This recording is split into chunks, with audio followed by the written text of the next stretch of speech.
6h53. Bom Dia Pará de volta, já com Abner Luiz trazendo notícias do esporte. E a gente começa com o Paysandu, né, Abner? Vamos começar com o jogo entre Paysandu e Capitão Poço. Aconteceu na sexta-feira.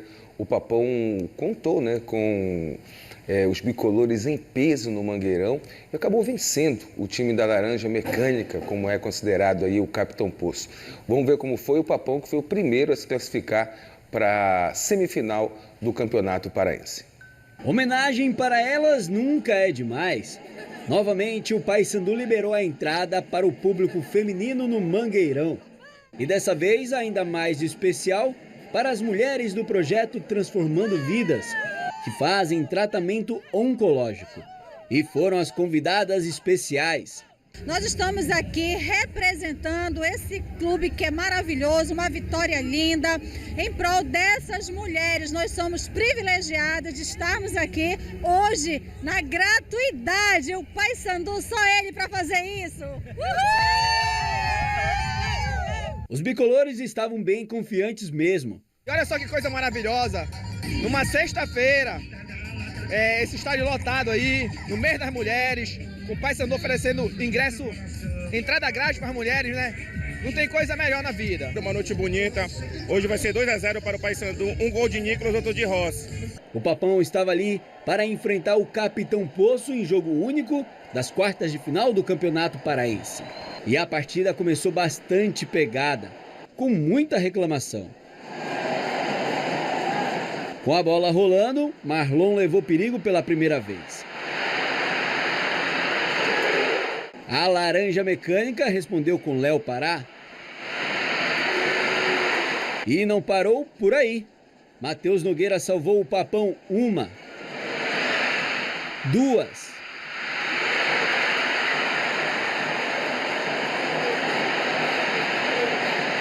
3 vezes.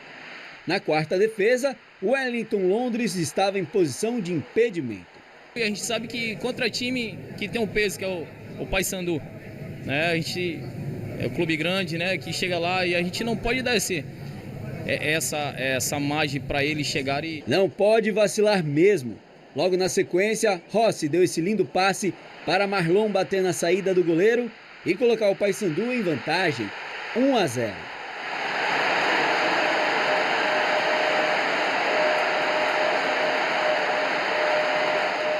Brian poderia ter feito o segundo.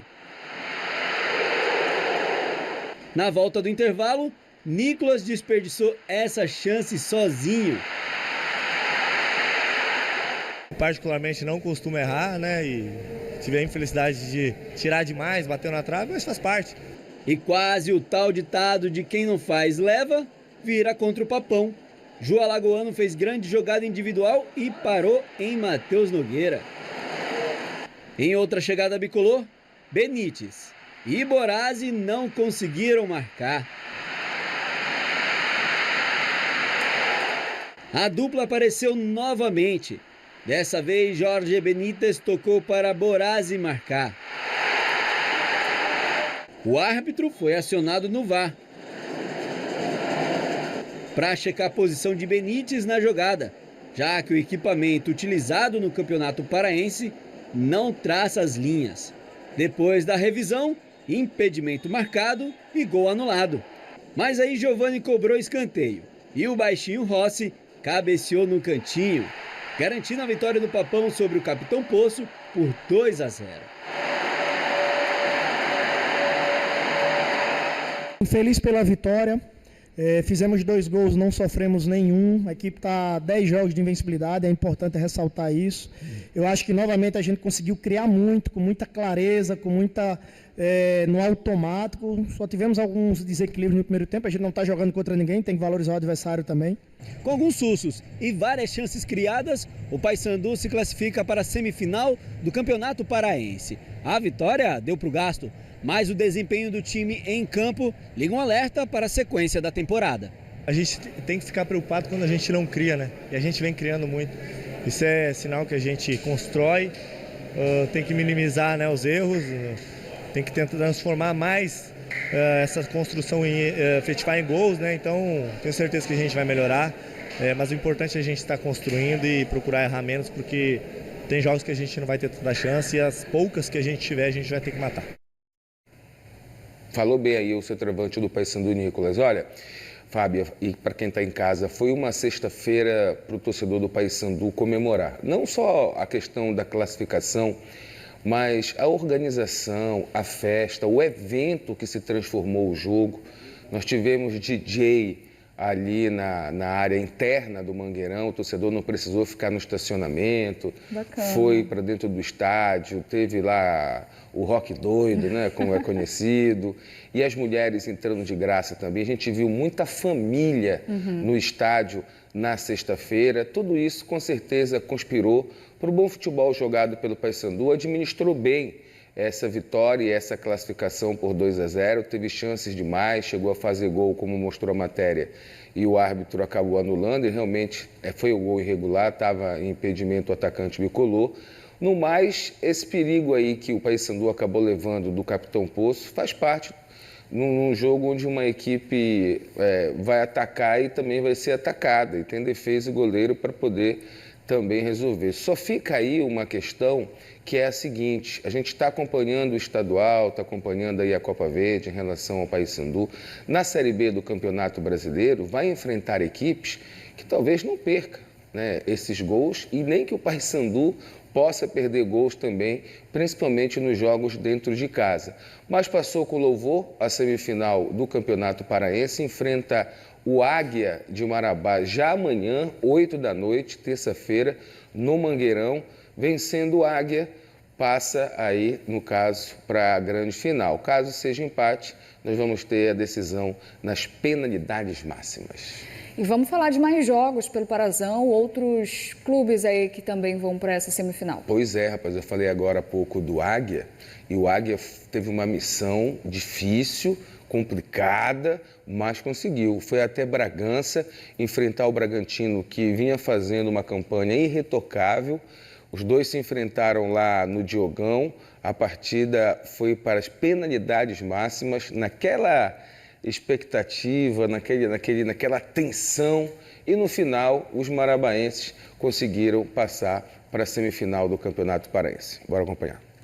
Jogando em casa, o Tubarão teve apoio da torcida no Diogão. No primeiro tempo, a disputa por uma vaga nas semifinais do campeonato deixaram o jogo nervoso, com marcação cerrada e muitas faltas. A primeira finalização do Tubarão saiu aos 35 minutos de jogo. Foi esse chute de João Vitor. No segundo tempo, o jogo truncado permaneceu, mas o Bragantino esteve mais presente no ataque. Só não conseguia criar jogadas de gol. O Tubarão até marcou, aos 28 minutos, na cabeçada de João Vitor, mas o árbitro anulou o gol. O Águia respondeu nesta cobrança de falta, mas o Lucão mandou a bola longe. O jogo terminou 0-0 e a vaga foi decidida nos pênaltis. Cada equipe cobrou 5 penalidades alternadas. Apenas o zagueiro Ian Rodrigo, do Bragantino, perdeu. Ele bateu fraquinho na bola e o goleiro Axel, ex-Bragantino, fez a defesa e garantiu a classificação do Águia para as semifinais do Parazão. Festa marabaense em Bragança. A gente sabia do nível da competição, mas o nosso time esteve muito centrado, equilibrado, concentrado, né? Sabia a importância de uma vitória dessa. Futebol a gente vive entre o céu e o inferno, são muito próximos, né? Se a gente perde nos pênaltis, esse grupo seria massacrado e agora está sendo valorizado pela classificação. Ao Bragantino, restou a vaga para disputar a Copa Grão-Pará contra o Capitão Poço, valendo vaga para a Copa do Brasil. Paciência, é agradecer esses atletas pelo que fizeram no Parazão, mas acabou. Senti a dor da derrota hoje, está ferido, mas seguimos juntos. Temos mais uma caminhada na quinta-feira contra o Capitão Poço aqui pela Copa Grão-Pará, que é uma outra competição, que também é jogo único. Temos que tirar o que foi bom nesse jogo, aprender com alguns erros nossos, para que a gente possa, na quinta-feira, trazer de novo a vitória para cá, para casa, e continuar seguindo por outros objetivos agora, que é a Copa do Brasil. Tristeza em Bragança, alegria em Marabá. Como eu disse, o Águia nem volta a Marabá, né? Ele já veio direto para Belém, no sábado ainda para concentrar, né, fazer um treininho para que amanhã enfrente o Paysandu no Mangueirão. E a última estada do Águia no Mangueirão, ele não tem boas lembranças, né, Fábio? Foi 8-0 para o Fluminense pela Copa do Brasil. E aí o torcedor bicolor deve estar dizendo o seguinte: nem pensar em se atrapalhar com um time que tomou de 8 no Mangueirão. Mas não é bem assim, não. Cada dia o sol nasce com uma temperatura, né? Então, bora aguardar. Jogo é jogado, lambaria é pescado. Olha, outra decisão nos pênaltis foi entre Castanhal e Tuna Luso-Brasileira. Jogando fora de casa, a Águia do Souza acabou levando a melhor. Olha só como foi. Quem foi ao ninho do Japim sabia que era dia de jogo grande. Além da vaga nas semifinais do Parazão, Tuna e Castanhal lutavam por um lugar na Série D de 2026. E o jogo já começou com um lance polêmico. Após um arremesso lateral, Paranhos caiu dentro da área. Após a revisão do VAR, o pênalti foi marcado. Édico converteu e celebrou seu 4º gol no Campeonato Paraense. Na sequência, Édico ainda teve mais uma chance, mas Xandão fez grande defesa. O Castanhal resolveu reagir. Paulo Rangel foi derrubado na área. O árbitro apitou sem hesitação. E aos 40 anos, Paulo Rangel mostrou que categoria não tem idade. 1-1. Após o gol, o Japim se animou ainda mais. Lucão salvou a Tuna. E apesar da categoria no pênalti, às vezes falta sorte para o artilheiro. E por falar em sorte, ela também faltou ao goleiro da Lusa. No chute de Gabriel Vidal, a bola passou por Lucão, que ainda tentou salvar. Não foi suficiente. 2-1 Castanhal. Mas não deu tempo nem de aproveitar a liderança. Ronald sofreu pênalti. Thiago Bagagem empatou tudo de novo. 2 minutos depois, Bagagem apareceu de novo. Dessa vez de frente com o goleiro, virou a partida. 3-2. Atrás no placar, o Japim fez pressão. Daelson arriscou e a bola passou perto. Na sequência, o jogo teve mais um lance polêmico. Bilal fez a jogada, a cabeçada passou perto. Mas o VAR não deixou passar batido o toque de mão de Dedé dentro da área. Pênalti. Novamente com a oportunidade, Paulo Rangel empatou. Foi o 5º gol do artilheiro do Parazão e o da igualdade no tempo normal. Na disputa de pênaltis, Feijão fez para a Tuna. Dioguinho jogou por cima. Gabriel Furtado cavou e mandou na trave. Andrezinho empatou para o Castanhal. Depois, George, Ronald e Cauê também converteram. Alan Maia também resolveu cavar e quase matou o torcedor do Castanhal do coração. Na 5ª série de cobranças, Michel perdeu. Paulo Rangel teve a bola para matar o jogo. No 3º pênalti que teve no dia, Lucão manteve a Lusa viva. Nas alternadas, Dedé, Matheus Rubens e Bruno Miranda converteram. O destino do Castanhal estava nos pés de Everson Bilal. Mas nas mãos de Lucão, a Tuna encontrou o caminho para a vitória. A sensação é incrível, feliz demais por esse momento, por poder ajudar a minha equipe numa decisão de pênalti, ser decisivo nesse momento. Muito feliz. A gente está ralando aqui desde o dia 16, aí, todo mundo longe da família praticamente. O objetivo do clube aí 2 anos aí sem conseguir calendário, a gente estava tão próximo aí, esse grupo é vencedor. Mas é isso, né, cara? Eu falei ali, tinha que sair feliz. Infelizmente, hoje foi a Tuna. E após um jogo cheio de reviravoltas, a Tuna é quem fica com a vaga. Chega na sua 4ª semifinal de Parazão em 5 anos. E por mais uma temporada, vai jogar a Série D do Campeonato Brasileiro. Você tem que mostrar o seu valor. Às vezes, o torcedor não entende a imprensa, que é um processo de construção. E às vezes esse processo é doloroso. Nunca é fácil. Futebol é um sistema muito complexo. Mas eu nunca tive um segundo de dúvida que eu ia colocar novamente, juntamente com a minha comissão, justamente com a diretoria que me abraçou, porque conhece meu trabalho, conhece meu dia a dia, que a Tuna Luz ia estar no local onde merece.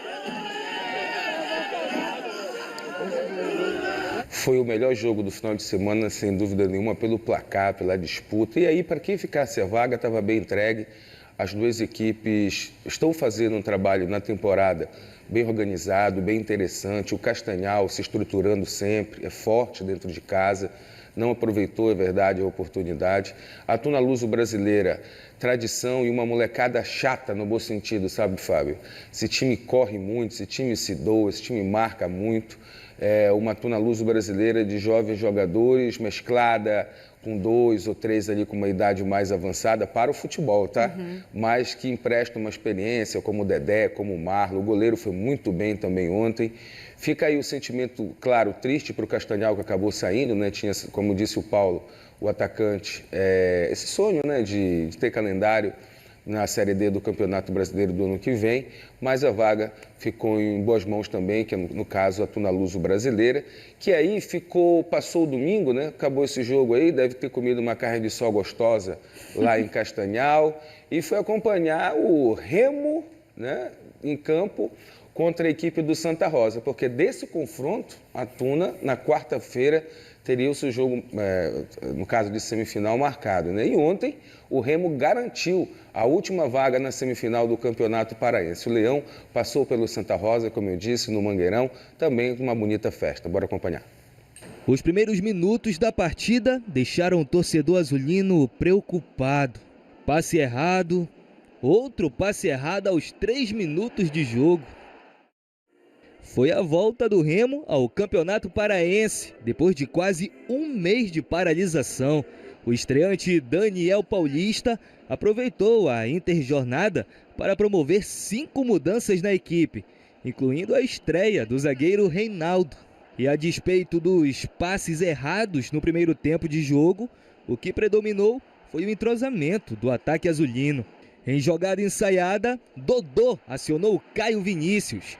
O cabeceio foi por cima do gol. Em mais uma jogada trabalhada, Pedro Rocha cruzou.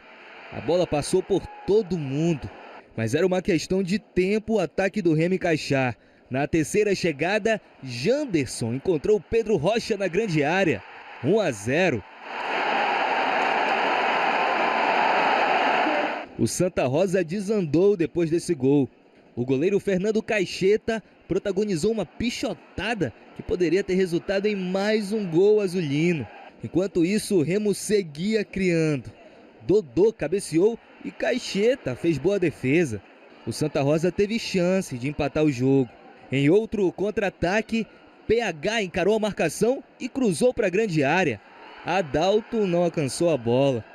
A resposta do Remo também veio uma jogada rápida. Ítalo e Janderson não aproveitaram o cruzamento. Marcelo Rangel também deu a pichotada dele. No final do primeiro tempo, o Remo até chegou a fazer um gol, anulado por impedimento de Janderson. Segundo tempo, o Remo de Daniel Paulista consolidou uma arma poderosa. Imposição na jogada de linha de fundo e cruzamento para quem está chegando na grande área. Dessa vez o chute de Janderson sobrou para Dodô. No canto, 2-0. Diferentemente do primeiro tempo, o segundo teve menos intensidade. Alguns lances poderiam ter resultado em gol. Ítalo ainda poderia ter feito o terceiro. Pedro Rocha parou em Caixeta. Davidson ainda obrigou Marcelo Rangel a trabalhar. E acabou assim, 2-0 para o Leão. Agora a gente sabe que começa jogos um atrás do outro, a cada 3 dias. A gente tem que estar preparado, preparar esses 2, 3 dias aí, descansar e treinar os dias que nos restam para chegar bem contra a Tuna. A gente vai fazer o nosso melhor para conseguir chegar a essa final. E também ansioso também pela estreia na Série B, que será semana que vem, mas é um passo de cada vez, um jogo de cada vez e agora o pensamento é na Tuna. Então, ontem esse confronto, o Remo, que ficou, vamos dizer, 2 semanas, né, treinando lá em Barcarena com o seu novo técnico, né, muito disso da paralisação do campeonato fez com que a direção trocasse o treinador para que tivesse um tempo para conhecer o grupo, treinar o plantel e retornar quando o Parazão voltasse a acontecer, ou mesmo a estreia, que já é na semana que vem, da Série B do Campeonato Brasileiro.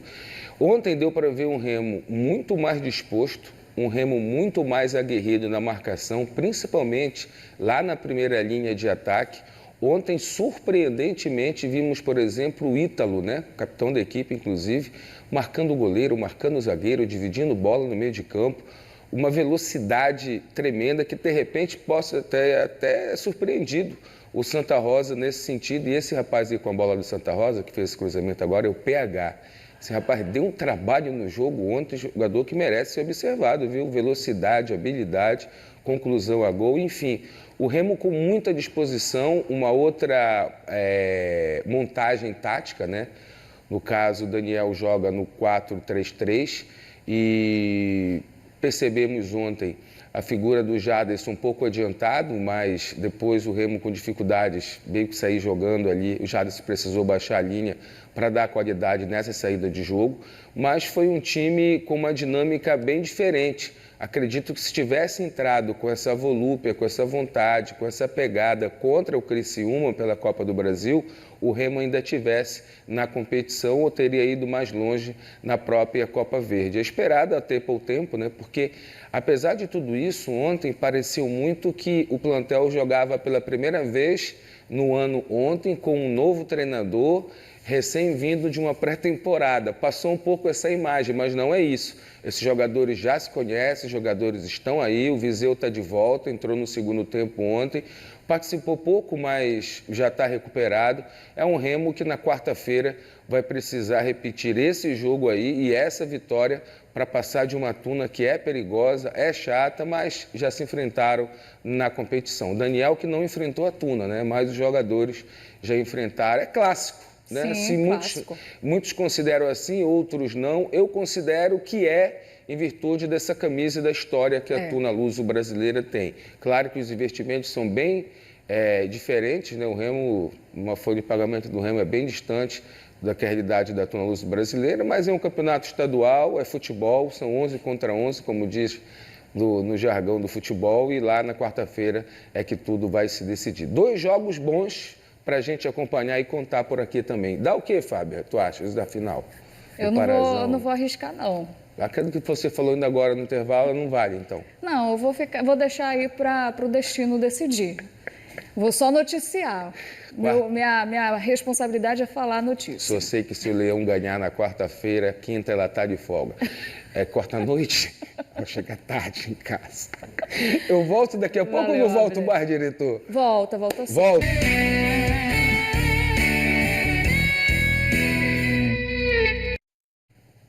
Agora, Abner Luiz por aqui, falando de Parazão. Vamos fechar a brincadeira de hoje, né? Vamos. Olha, semifinal do Parazão 2025, jogos Paysandu e Águia de Marabá, terça-feira, às 20 horas, no Mangueirão. Remo e Tuna, quarta-feira, às 20 horas, no Mangueirão também, né? Você vê aí, então, daí vão sair os 2 finalistas que em 2 jogos vão decidir o Campeonato Paraense. As datas para esses jogos, a gente fica na expectativa porque os 2... Remo e Paysandu vão estrear na Série B do Campeonato Brasileiro já no final de semana, né? Sim. Bem, Paysandu passou pelo Capitão Poço. Acompanhe como foi. A gente está... Então, seguindo aí, a gente já mostrou a matéria completa hoje no BDP. O Paysandu administrou bem o jogo, era o favorito, conseguiu a vitória, lamentou ter perdido alguns gols. O adversário, o Capitão Poço, também teve um comportamento que não foi apenas de se defender, foi ao ataque, né? Criou essas oportunidades aí antes do Paysandu fazer os seus gols. O goleiro Matheus, mais uma vez, fez a diferença ali, defendendo para a equipe do Paysandu. E, no caso, o Capitão Poço, dentro das suas limitações, né, insistiu ali para fazer esse gol, acabou não fazendo. O Paysandu fez 2-0, manteve ali a calma, a tranquilidade, numa sexta-feira bem interessante, porque o torcedor, mais uma vez, compareceu, apoiou e aí conseguiu levar junto com o time aí essa classificação. Bragantino e Águia se enfrentaram no sábado à tarde. A decisão foi nas penalidades máximas. Com a bola rolando, nós não tivemos gols válidos, né? Pelo menos o gol que saiu para o Bragantino, o árbitro anulou. E aí a gente vê as cobranças de pênalti. Depois de 5 pênaltis para cada um, o Ian acabou perdendo para o Bragantino. O Bragantino deu adeus à competição. O Águia conseguia aí a sua classificação e o Paysandu conhecia no sábado à tarde que enfrentaria o Águia na terça-feira nessa decisão de semifinal. Já na manhã de ontem, em Castanhal, o Castanhal recebeu a Tuna, jogaço, 3-3, foi para as penalidades máximas e aí a Tuna se deu melhor. O Castanhal teve chance de fechar, acabou perdendo pênaltis aí nas alternadas e a Tuna Luso-Brasileira conseguiu arrancar dentro de Castanhal essa classificação e aí passou o domingo ali na hora do almoço, início da tarde, aguardando quem iria enfrentar na semifinal, porque ontem à tarde o Clube do Remo recebeu a equipe do Santa Rosa. O Remo também administrou bem a partida, começou numa velocidade que a gente não via nos últimos jogos, uma marcação de primeira linha, num sistema novo, com o técnico Daniel Paulista, que fez a sua estreia, o torcedor também compareceu, o Remo fez 2-0 e conseguiu, né, passar também para essa final. Ontem a gente pôde ter registrado também, além dessa mudança tática, o retorno, né, de alguns jogadores que estavam machucados, menos o Pavani, que ficou fora da relação. Semifinal decidida, terça-feira, repito, temos às 20 horas, amanhã no caso, no Mangueirão, Paysandu e Águia. O Águia já veio direto de Bragança para Belém, nem passou por Marabá. E o Remo que enfrenta a Tuna no Clássico na quarta-feira, às 20 horas, no Mangueirão também. Fortes emoções esta semana. Abner, obrigada. Obrigado.